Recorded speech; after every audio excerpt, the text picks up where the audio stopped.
ఎప్పుడు నీ పైన పడదే చినుకైనా గొడుగై ఉంటాగా నేనే నీతో ఇకపై ఎవరైనా వెతకాలనుకున్నా కొలువై ఉంటాలే నేనే నీలో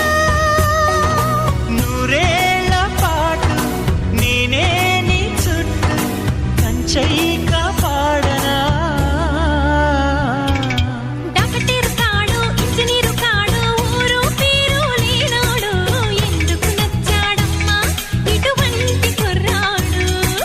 మొండి సచ్చినోడు కొండ ముచ్చుగాడు నిన్నెట్టా సుఖ పెడతాడు మీదెవడు లేడా ఇంతోటి మగవాడు